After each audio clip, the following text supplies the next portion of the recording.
সংক্রান্তির দিন সকালবেলা আমি আমার ভাইয়ের বউ এবং আমার ভাইয়ের ছেলে মেয়ে আমরা সবাই গেছলাম ইয়ার মধ্যে মাতা ত্রিপুরেশ্বরী মন্দিরে।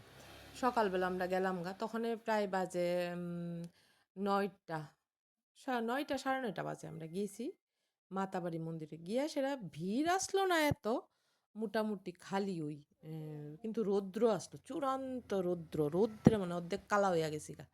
যদিও সাদা শাড়ি পরে গেছি কিন্তু কালা হইয়া আইছি। মাতাবাড়ির মধ্যে ভিড় আসলো না, তো গিয়া সেরা আমরা এখানে পূজা করলাম, মারে দর্শন করলাম, মারে দর্শন করে সেরা পূজা দিলাম, বাবারে পূজা দিলাম, পূজা টুজা দিয়া সেইরা তারপরে আমরা এদিন আরও অনেক জায়গাত গেছি। মাতাবাড়ির মধ্যে যেই রৌদ্র, আর চারিদিকে টাইলস আর পাথর লাগানো না, তুই ছায়াও নাই আর পায়ের পাতাটি পুইরা নাই।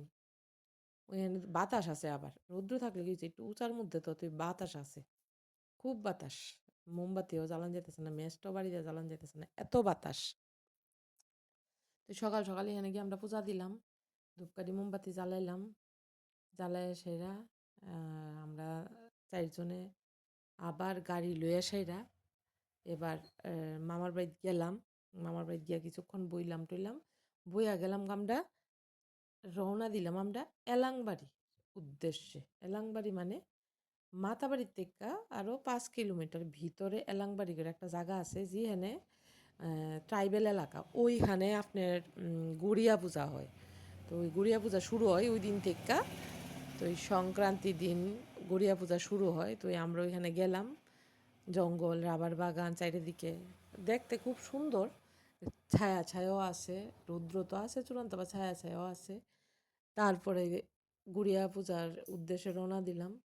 যাওয়ার সময় আবার আমরা এখান থেকে ভোগ লইয়া লইলাম, ধূপকাঠি মোমবাতি সব লইয়া লইলাম ওইখানে পূজা দেওয়ার লিগা।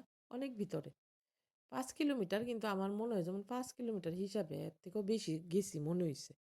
ওইখানে আমার মামা তারাও গেছে, সেজো মামা গেছে, ছোট মামা গেছে, মামার তো বোন, তারা সবাই গেছে, বাঙালিরাও যায়, ওই এলাকার অনেক বাঙালিরা যায়।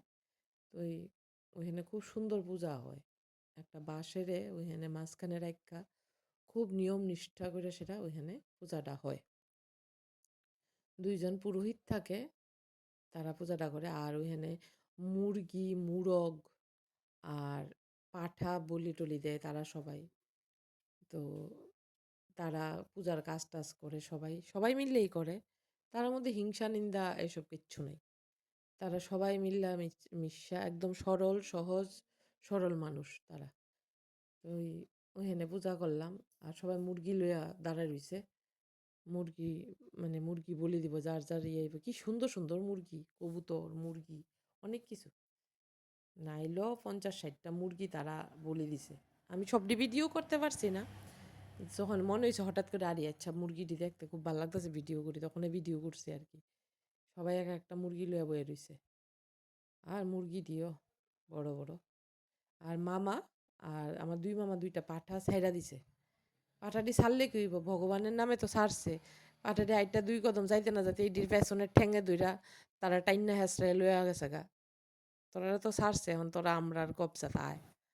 আবার ছাড়ছে কবুতর, 2টা কবুতরও ছাড়লো, আকাশে উড়াই দিল কবুতরটি। ইডির জানি ভগবান জানে, ভগবানের নামে উড়াইছে ভগবান জানে।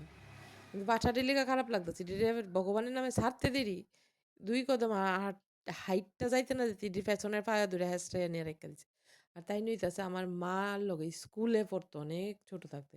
তো তাই ওখানে গেলে আমরা তারা করে বই, বইয়ে সেটা খাওয়া দাওয়া করি, তারপরে আমরা